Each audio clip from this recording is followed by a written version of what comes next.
the live, everything went fine, but the public couldn't see it on YouTube. I'm just letting you know it may still be live. I don't know what Chris has done on his end, Chris Black, but it may still be live, just to let you know. It says on the screen, meeting is now streaming live on. Yeah.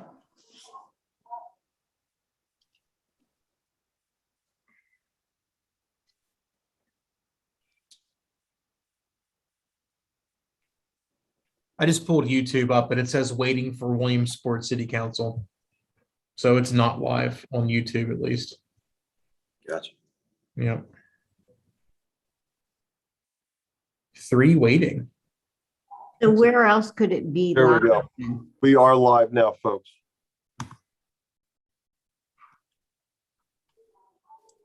Do we have to start the meeting all over with from the very beginning, Liz?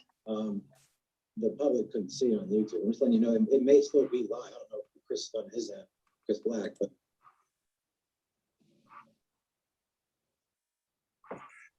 It's, yes, we're due to do about 15 minutes into the meeting. Surely before where Molly joined. Maybe not, Bonnie, because it'll be in the transcript, I think. But I just wanted the public to hear you. That's why I interrupted. Liz, do you know you're muted?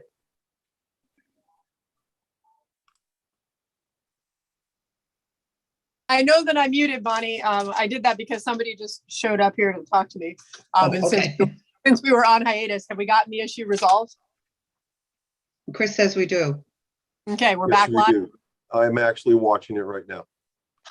Okay, great. Well then, all right. So, Bonnie, any Should chance? I Right. start from where about this project? I probably would start asking a couple Okay. of questions there, I guess. Sorry, I Okay. mean, That's okay. John, Okay. okay, we're gonna reiterate things that we talked about. I Yeah. guess, to say we're sorry to the public that there was a problem here. Going back to 2015, this project has been on the book somewhere along that line for such a long time.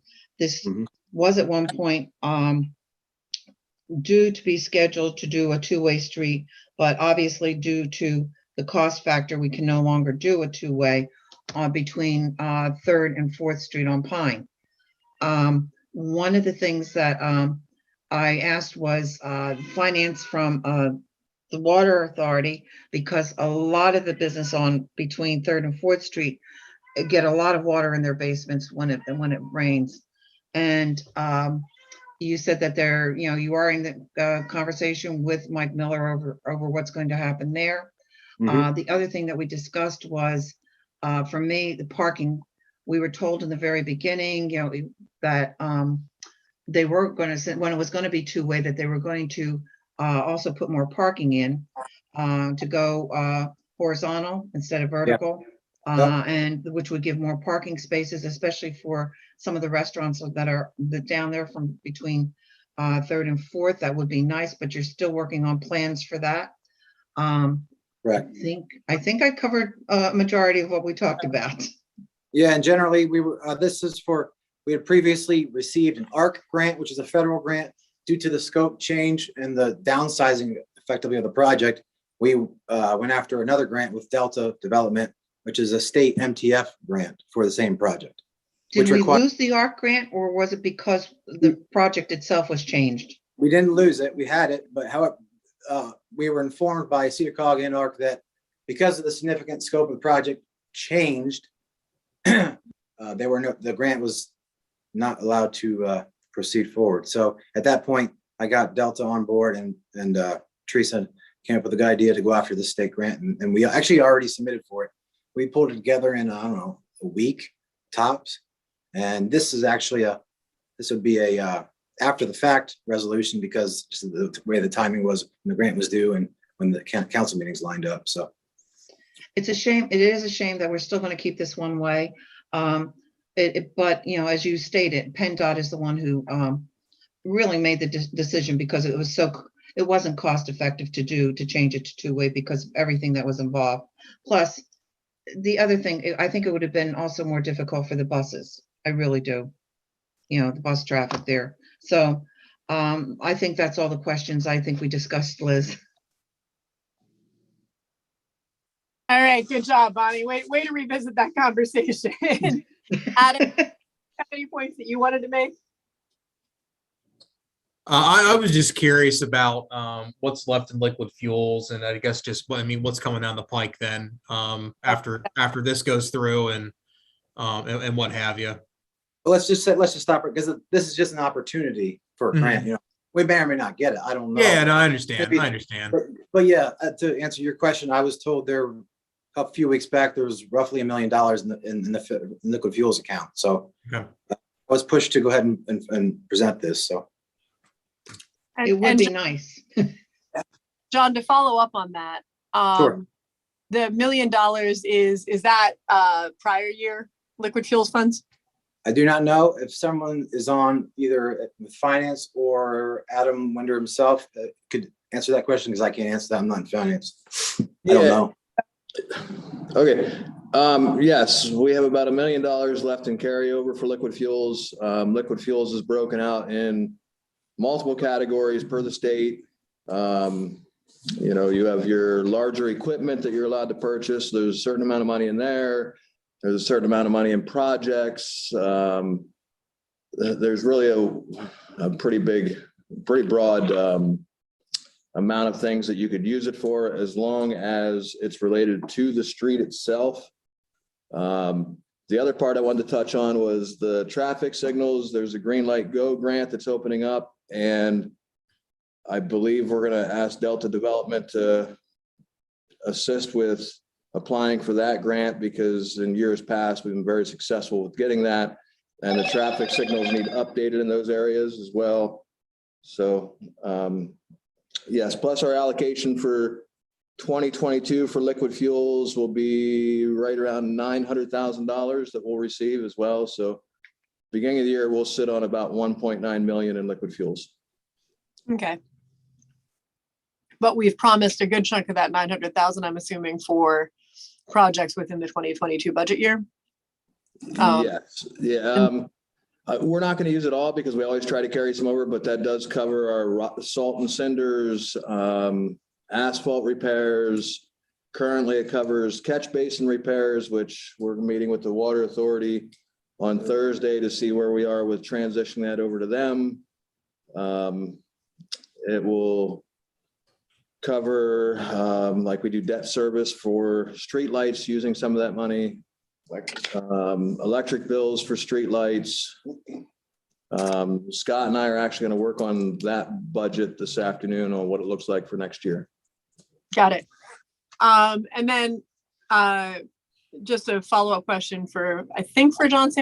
Might have John. You said we were partnering with the Water Authority and the county in terms of funding this total project. Does that mean No. that No, we were looking to cost share with the Water Authority because of the significant water line and the sewer line replacements required. We worked with the county in order to get the necessary paperwork for the planning consistency letter to make sure that project was consistent with the county's planning. Got it. So, well, I guess so. My point is 250 the max that we would be required to use of liquid fuels, and then we're hoping to offset that with contributions from the Water Authority, or is 250 fixed and then the Water Authority is paying costs over and above that? How is that working? 245 is fixed. Let's put it this way: 245 is the fixed match.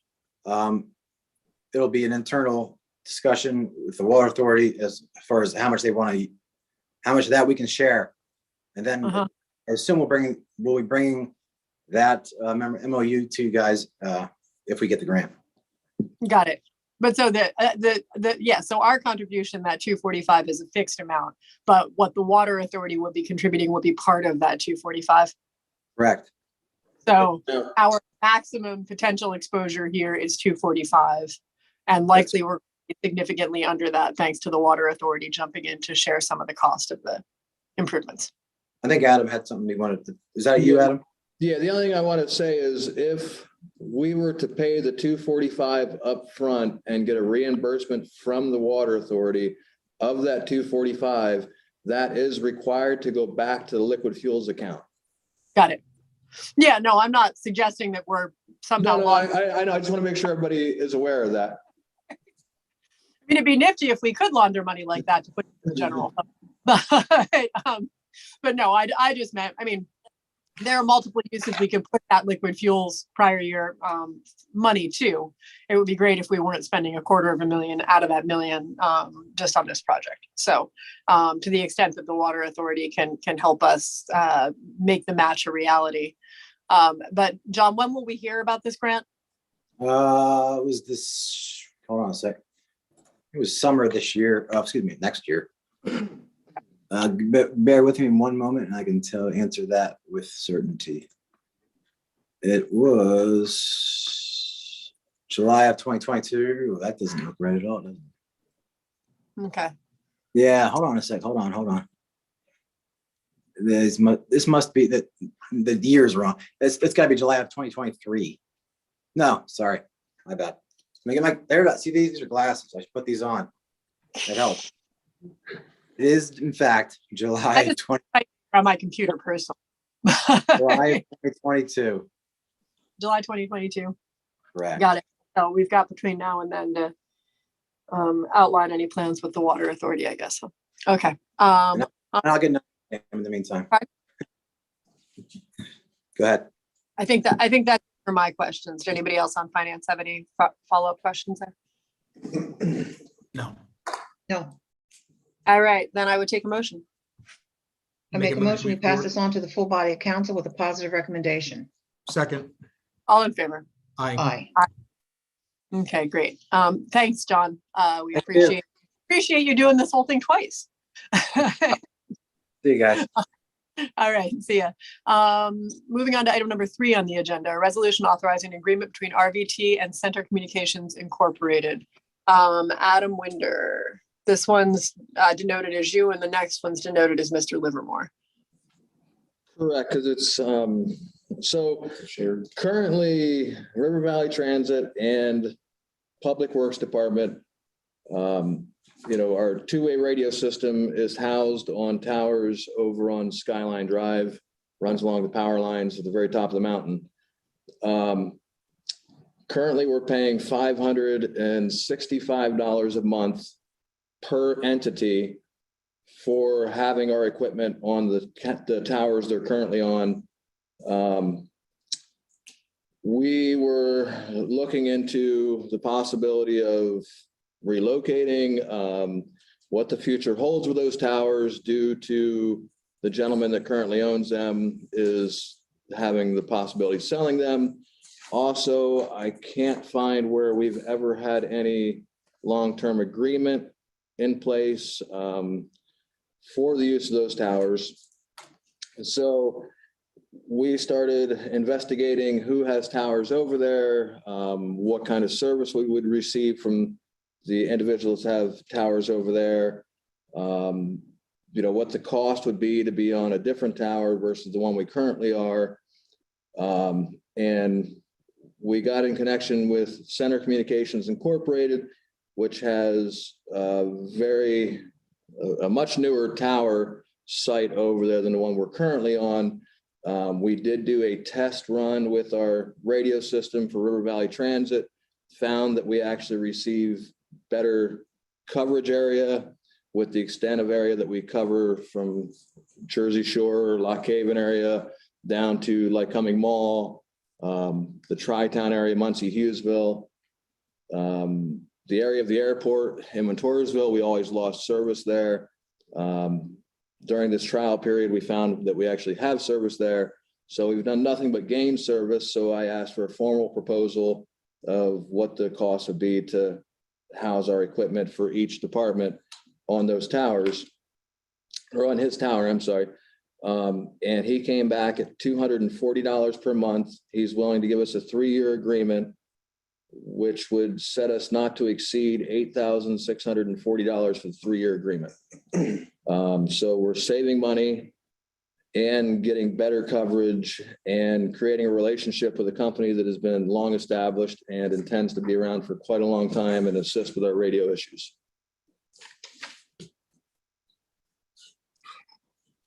Well, that's hard to argue with. Bonnie, Adam, any questions? I don't have any. It sounds good. Yeah, go ahead. I'm sorry, Bonnie, go ahead. Or was that Liz? That was me, but no, please, go Adam. No, the only question I had was just, where is that pulled from on RVT side? I think we've got a line item in the general fund side, but we don't have that much detail on the RVT budget, so just kind of curious. I mean, it's not a big amount, I get that, but good piece of information to have. It falls under operating, which is a broad, broad list of items. I can certainly send you a full breakdown of what all comes out of the operating budget. Yeah, that'd be good for Thursday. Thank you. I could probably have that sent to you here shortly. As soon as I get done with my resolutions, I get them Nicole Farr, send it out. Okay. And just to be clear, Adam, so we have been paying you said $565 a month from RVT and from Public Works each? Yes, ma'am. And now we're dropping that to $240 a month. And that price will hold for the next 3 years. Yes, ma'am. Okay, so the total cost to the city has decreased by more than half, Yes, ma'am. as well as to RVT. Sorry, Right. just wanted to be clear that it wasn't 565 total or something. So I just wanted to Right. understand. Right. The only other cost there will be, and I apologize for stepping on you there. We will have to pay the FCC for the transfer to the other tower. And I'm just waiting to hear what that price is. From what Center Communications explained to me, it's very minimal. It's just a required fee because we're changing towers. Got it. And this, and the agreement, is this the same agreement that we've had in place for years with the other entity, or is this a new drafted agreement? I have never seen an agreement with the other entity. Okay. Well, I guess I'm just curious as to whether or not we've changed terms at all. Do we have any idea? No? I do not. For the RVT side, Jill Nagy did review this, and I think she added one minor thing at the very end, which was just about, a 60-day out clause, if I remember correctly. Okay, got it. Okay, got it. Yeah, I don't have any questions as long as the solicitors have reviewed this and did a city solicitor review it as well, just in case there's a city document that I does will make exist. sure a copy is sent to Austin White. Okay. Yeah, just I suppose since both entities are agreeing to it, it wouldn't hurt to have both RVT solicitor and the city solicitor review it. Okay. All right, Bonnie, Adam, anything further? No, not from me. Not from me. Then I'd take a motion. Make a motion, we forward to the full body of council with a positive recommendation. Second. All in favor? Aye. Aye. Okay. Moving on to the next item. Oops, let me get the full title here. Resolution authorizing an agreement between the City of Williamsport Public Works Department and Center Communications Incorporated. Mr. Livermore, do you have anything to add? I think Adam covered just about everything. On his end, it's pretty much the same dollar amount, $240 per month for 36 months, not to exceed $8,640. Yeah, it's pretty much everything Adam said. Okay. Any further questions on this item, guys? Something that just came to mind. Is there any FCC stuff we have to worry about associated with either of these moves? I think that was something that we discussed with the police radios a handful of times, and I mean, I don't know if it's applicable here, but I figured I'd ask. Yep, there's an application that has to be done. Center Communications is going to walk us through that entire process. It's basically transferring our FCC license from Bill's Electronics towers over to Center Communications towers and just getting their stamp of approval. Okay. So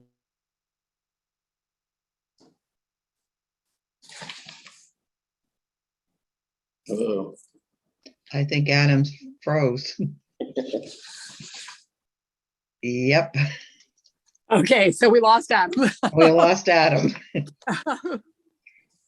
Whatever point he made is now floating out there. in the Adam, ether. you froze, so we couldn't hear if you said anything. And Which Adam? Me or? Yeah, you, muted. Yoder. Hmm. Yeah, you Yeah, it's froze. on my end. Can you hear me now? Yes. Yeah. Gotcha. Did Adam Winder answer your question? I didn't hear any response either, so I don't know. It's okay. It's all good. All right. All right. Anyway, There's a process with the FCC we have to go through. We're going through it, so it's good enough for me. Yeah. Okay, then It's I would all- take a motion. Got it. I make Then a would motion, take a I make a motion, we pass this on to the full body of council with a positive recommendation. Second. All in favor? Aye. Aye. Aye. Okay, great. Thanks, guys. Then we've been joined by Molly, correct? Hi, Molly.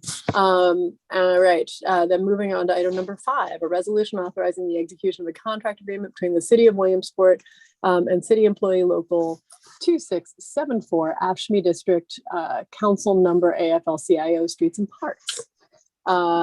Ms. Steele? Steel Shrimp, sorry. That's okay. What you have in front of you is a resolution to accept the renegotiation of the next 4 years for the City of Williamsport and city employees, Streets and Parks Union. Okay. I have provided a summary of, you should have in your packets, a summary of, in the first column of what the union initially proposed. The second column summarizing how we responded to that initial proposal, and then the third column summarizing where we ultimately landed for your approval. Okay. Yeah, and we looked over that, Molly. Bonnie, Adam, do you have any questions here to kick things off?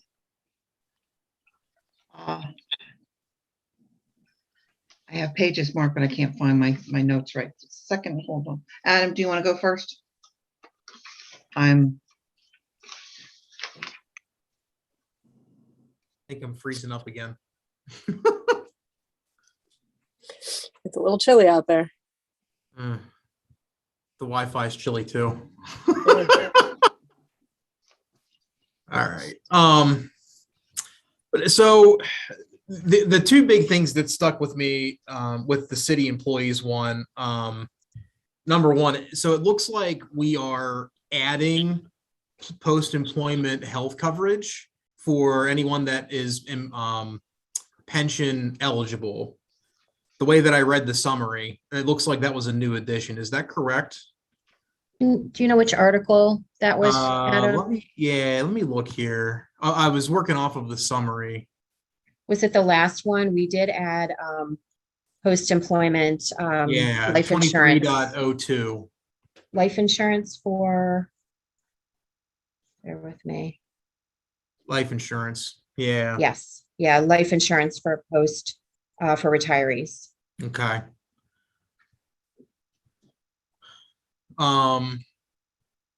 That's, I mean, we do this in different ways, no consistent way across all of our unions. You know, So I'm learning. yeah, I mean, look, you know, we've had this debate a few different times last year before you were here, and I'm assuming, correct me if I'm wrong, you probably came in on the back end of this negotiation, I'm guessing.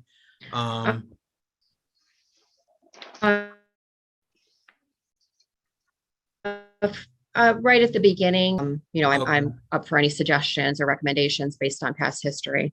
Yeah, I mean, that's a consider. I don't know how many you know, employees that's going to cover. I'm gonna guess a decent amount because the time frame it's pretty long. It goes back to the mid-90s. You know, with post-employment benefits in general, the concern has always been the sustainability of that for the city. I mean, we all know we're under a we're under a fiscal crunch with a shrinking tax base. We're not getting any kind of reforms on how we are able to levy taxes and generate revenue for the city. You know, the sustainability of that has always, at least for me, has been a concern, and it continues to be for me. That makes me a little uncomfortable. I certainly understand and appreciate, you know, our efforts to take care of our city workers. I just don't know how sustainable that is. It makes me nervous. The other thing that made me nervous with this, and this also applies to the public works one, the clause in there about no layoffs for the term of this contract. And I don't think that we want to lay anybody off. That's not the point here. Given some of the fiscal constraints, unfortunately, you know, that's one of the bigger tools we have if we need to manage the tax burden and the tax base. And specifically when we're looking at, I think, departments where we have other funding sources, if that funding dries up, you know, we've got that limits our ability to, I think, be creative in how we offer some of those services. So that was something else that makes me nervous. Again, I don't want to deliberately lay people off here, but, you know, I think locking ourselves into that, I think it limits our ability down the road if we need it. I think that's a last resort, but I think it's a resort we should still keep if we need it. So, I mean, those were the two big things that stuck out to me that make me personally nervous. So I will say, though, with both of these, great summary, a heck of a lot easier than what we've had before. So thank you. Oh, thank you. Yeah. I think I can, yeah, go ahead, Adam. Can I just chime in real quick? Because the layoff thing, I understand exactly what you're saying, Mr. Yoder. But the thing that I want to be sure that we absolutely put out to the public is Public Works cannot decrease at all, or you are going to cut back major services that we're currently providing to every taxpayer. Snow days, you have all 26 employees in plow trucks and cannot keep up. Leaf season, you have 3 leaf trucks out running nonstop while we're trying to also fill potholes, clean off catch basins for the next storm, maintain every city-owned building, maintain every park, because people will call and complain the leaves are building up in the park, leaves are building up on the street, you know, potholes are this, potholes are that.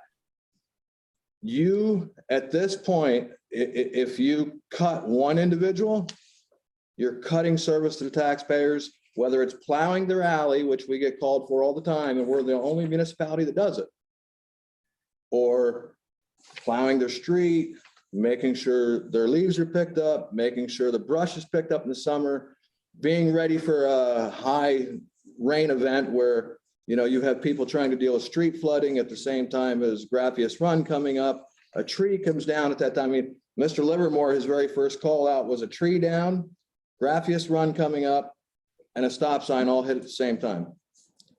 You're calling in all the manpower you have to accommodate all the needs of the taxpayers. And I'm not saying a negative way when I say this, but we have over the years created the work that the Public Works Department does by plowing alleys or going above and beyond what other municipalities do. At this point, that clause, I think, is pretty huge. I respect what you're saying about, you know, saving taxpayer money, but most of your taxpayer money is not in the Public Works Department. Yeah, I mean, look, Adam. I mean, I get what you're saying, and you know, when it comes to these, you know, there's no easy answer one way or the other. You know, at the end of the day, I respect that. I get it. You know, that's the decision we're forced with. You know, there is no popular decision here. You know, as we are year over year under a crunch, you know, we need to make sure that we enable ourselves to be as flexible with delivering services as best as we can. Because the way that we've been going for years, it's unfortunately not sustainable. And I mean, fiscally, it just continues to get worse. It continues to get worse. You know, and I understand what you're saying, Adam. I can appreciate where you're coming from. It may be an unpopular opinion, but I think it's a tool that we need to keep available. So. No, I'm not disagreeing with you at all. I just want to make sure that the taxpayers know that if this decision comes out to cut staff at Public Works, we are going to be left with no choice but to cut the services they receive. Well, That's the just other thing, I mean, again, we're talking about the city O&E one at this time. I mean, but it's a similar argument with the next item on the agenda.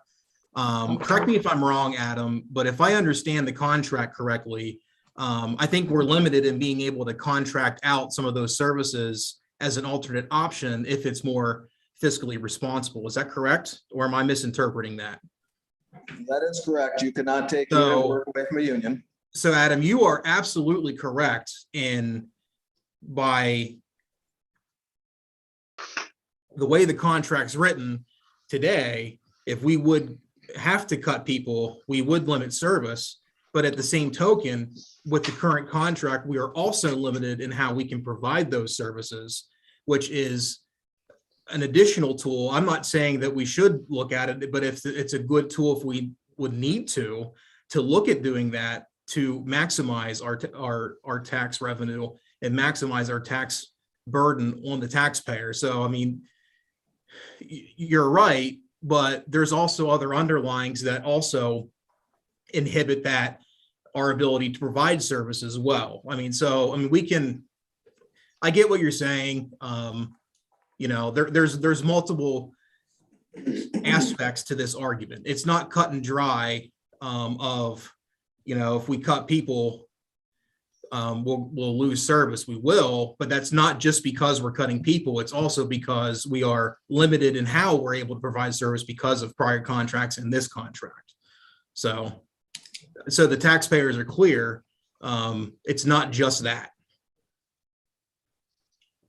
So, Liz, Bonnie, those were my two big concerns in going through this. So I'll yield the floor. I've sucked up enough time, I think, at this point. So those were two of the ones that I was questioning. The other thing, Molly, I do have a question on, it states here at the very last sheet, 2104, employees hired after January 1st, 2022 are no longer eligible for healthcare buyout or an HRA program. Does that mean that you're going to do away with it completely for everybody?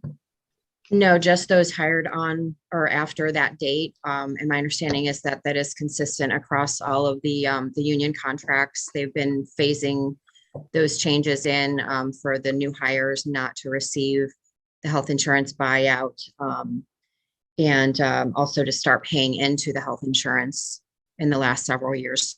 So we're phasing those items in with these contracts as well, hopefully. That's the main thing, that everybody is paying towards their health insurance. That was the only question, because Adam hit on what I was, you know, when I was going through all my folded over sheets that I had. Okay, I have no other questions. Thanks, Bonnie. Well, and I do have some questions, but unfortunately I need to depart the meeting.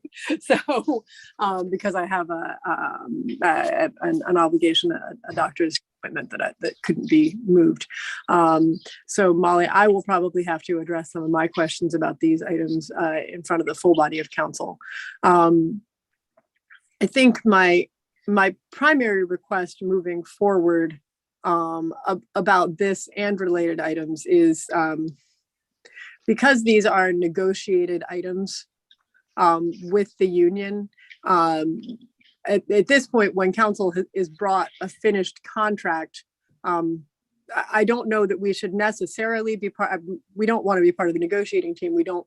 But for the administration to bring us effectively a finished contract, ask us if we have anything we'd like to change in it. We can't necessarily discuss that in a public forum if it's part of a negotiation.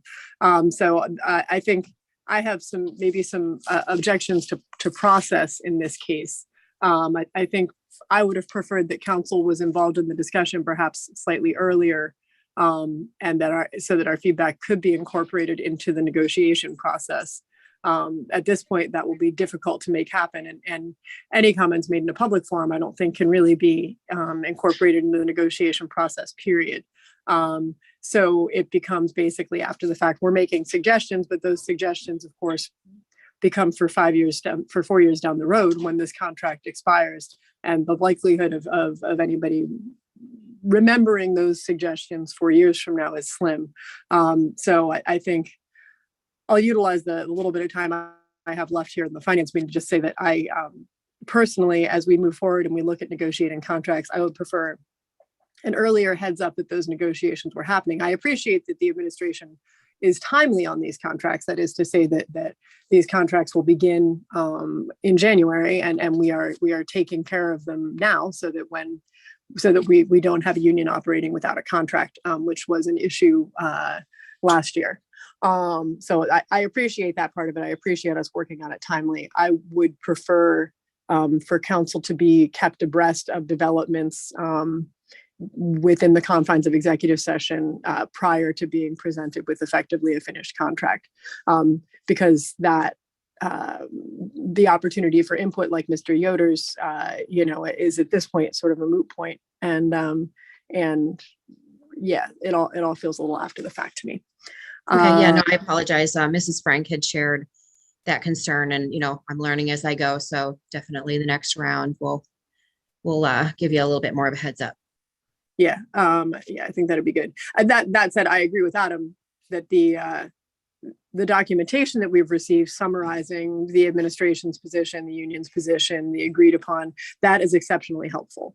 And definitely gives me a better understanding of sort of what was offered, what was accepted, to a certain extent why the compromise was made. The one thing that I wouldn't mind hearing from you, and like I said, I'll have to hear it on Thursday at this point, is an understanding of what the give and take was in the process.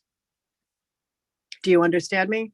To the extent, and if we can't discuss that in a public meeting, then I would appreciate perhaps an executive session to understand that better. That is to say, we expect our contracts to be primarily the city. Ideally, the city gains a little bit of ground in a contract negotiation. If nothing else, we sort of hope that it's a draw. So what I want to understand is the financial implications of this give versus that take. Do you know what I'm saying? I do.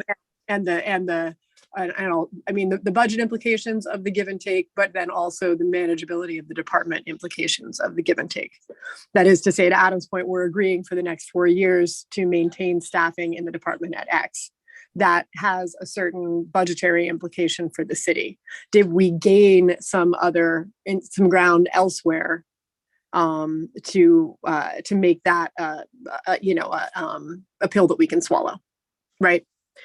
So like I said, you're welcome to talk to Adam and Bonnie about it moving forward here for a couple of minutes, but I would appreciate hearing about that on Thursday, and to the extent that you'd like to kind of go back and review what happened, and so that you can better explain that to us. This is, I guess, your notice that's what I'd like to know about.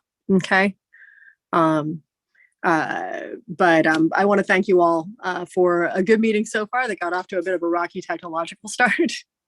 I will see everybody on Thursday, and like I said, Molly, thank you for your work on this and for the really easy to digest information that you provided to us. I look forward to discussing it further on Thursday. Bonnie and Adam, it's your meeting from here on out. Thanks, guys.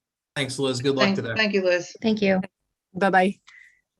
Adam, do you have any other questions?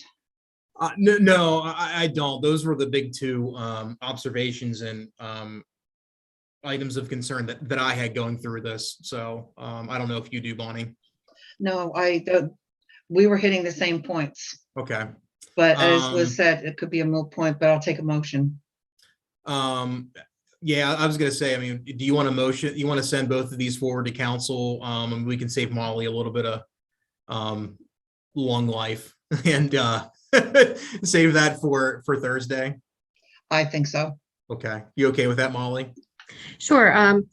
I mean, would you prefer an executive session, where we could sit down and go through each item? Adam assisted me quite a bit with these negotiations, so we could kind of elaborate more than what the document provides before we get to city council.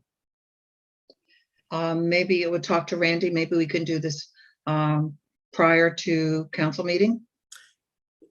Yeah. Because let's see, tomorrow we have pension meeting. God, this week seems to be piling up, doesn't it? Yeah. Yeah, if we want to do that, I would think that would probably be more valuable before the meeting on Thursday. So if you want to chat with Randy and see if he wants to schedule something, whether it's tomorrow night or Thursday before the meeting, we can do that. Certainly. Yeah, we'll get in touch with Randy. Yeah. We will too, as long as you do too, Molly. Adam, Okay, sure. we have an action item, so we're going to have some kind of a motion on each one of these. I'll make a motion to forward to the full body of council with no recommendation. We didn't get to hear much from Liz, and I think there's some commentary that she's looking for. So I think that's appropriate given the some of the follow-up on Saturday. God, Thursday. I will second this, and this is the one on streets and parks. Okay. This is the One on city. streets and first one is streets and parks. Oh, is it? Yes. Wow. She said city. Okay. My bad. Either way. Okay. Yeah. I will second that. All those in favor? Aye. Aye. I need a motion for the resolution on the agreement between the city of Williamsport, city employees. I'll make a motion to forward to the full body of council with no recommendation. Second that. All those in favor? Aye. Aye. Thank you very much, Molly. We will see you Thursday. Thank you. Thank you. Last item on the agenda is any related items. Does anyone from the administration have anything to bring to the table? I hear nothing. Adam, do you have anything to bring to the table? Other than Nope, we're James 30 every minutes so early. often? 20 minutes Aye. late, 30 minutes early. I'll take it. Hey, we're doing fine. My goodness, I'm going to have a meeting starting on time.